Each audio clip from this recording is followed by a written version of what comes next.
Once news broke that Saraya, aka Paige, was leaving AEW ahead of her contract expiring in September, fans automatically assumed she's returning to WWE. It's a guaranteed lock.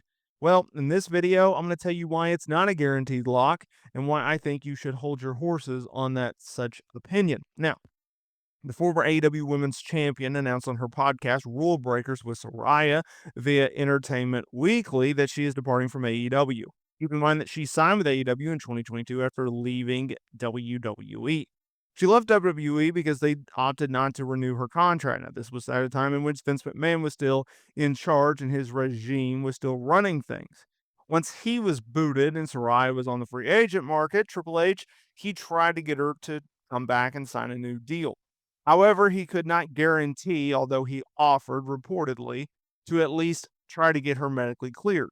Well, she opted to go to AEW. She got medically cleared and she started to wrestle. Now, it was a situation in which both sides had said that, hey, we're open for you to return and we're open to see if we can get you medically cleared, but it's not a guarantee.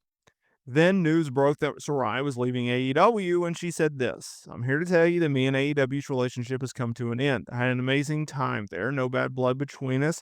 I had such a magical time. It's just me thinking that I just don't fit in right now. I feel like might be taking someone else's spot, someone who could be something really special. Now, before this news came out on Wednesday, she stated in an interview with Booker P that if there was an opportunity to go back to WWE, that she would certainly be open to it. She said, I love WWE and I don't have any negative feelings towards them. I mean, they raised me, they saved me a lot. I appreciate them so much. The idea of going back somewhere was only, or excuse me, the idea of going somewhere else was only because of the potential of my brother being there was a big thing. I just wanted him to be successful in wrestling, but I love WWE. I would absolutely, if there was something that they needed from me, which was exciting, I would definitely go there. That would be silly not to. I feel so, yeah, if there's an opportunity to do something fun, hell yeah, I'll jump aboard. Then Fightful comes out with a report stating that, as of this recording at least, Saraya is still listed on the company's website, which is usually an indication that they are still under contract with AEW. The move was said to have surprised almost everyone in AEW and that she only told a few number of people as of last week that the move was coming. When they inquired with Saraya's management team for clarification, they said, I can confirm we've mutually agreed to part ways. Her services have been fulfilled and we are parting on excellent terms. When Fightful followed up, they were told by them that AEW is obviously not employing Saraya anymore and that she is a free agent. So that all leads, and that's a brief recap of what is going on with Saraya. So let's get back to the WWE talk, right? That's why you clicked on this video. So this idea that Saraya will be returning to WWE, a company in which she made a name for herself, a company in which she found so much success for, a company in which she saw her career end sooner than it should have because she has spinal stenosis, something in which she still has, something in which has retired many folks before. We're talking about Edge, aka Adam Copeland. We're talking about Sting, all of which have been medically cleared to return to the ring and wrestle, whether it be under WWE's terms or AEW's terms. Regardless, this idea that she is returning to WWE right away, it's not guaranteed. Now, she's talked about how she's looking forward to other ventures. She's starting her own podcast, and she is going to be doing other things as well. I think when you look at the idea of returning to WWE, the reason I don't think it's a lock is this. She does have outside ventures. She also is going to have to take the roll of the dice unless she negotiates this into her contract or at least is medically cleared before she signs a contract that she's got to get medically cleared.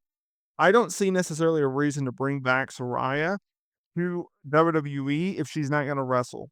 I think she's very good on the mic. I thought she was a very good GM, but they have GMs and they have people who can talk. So I don't think it's a case like that. You could make the case that she should be an ambassador for the company, and I would agree. I also don't know if Saraya will necessarily wrestle again. I don't know if she's going to want to go and hit the independent scene. I don't know if she's going to go to New Japan. I don't know if she's going to go to TNA. I don't know about that either. I think, in fact, The bigger question is not even WWE. I think the bigger question is just her wrestling career in general. What is she going to do? Is she going to continue to wrestle or not? If you look at the landscape of WWE, look, Saraya was someone in which was at the tip of the women's revolution. She was one of the key names down in NXT alongside Emma and Natalia and AJ Lee and all of those talents in which they desperately wanted to change women's wrestling. They wanted to go from the Divas era to being able to not only have matches like the men, but have feuds like the men. Go out there and main event and go out there and have 20-minute bangers. And they've certainly done that. But I also think that at 32 years old, Soraya, she did not have the greatest matches in AEW. That was from the get go. I don't know if that's because of her physical condition due to spinal stenosis, but she was not the same performer that she was the last time we saw her in WWE. You also have WWE's current crop of women's stars. There are a ton of stars right now in WWE. The women's division across Raw, NXT, and SmackDown has never been this loaded, never been this more stacked, never been this absolute crazy full of talent. And when you have such star power and when you have such athletes, I think you have to really pick your spot of who you bring in, who you bring back, and who you utilize on television. Now, that is not to say that Saraya still can't go in the ring. She can. She can have a very solid match with anyone. She also is an extremely great talker.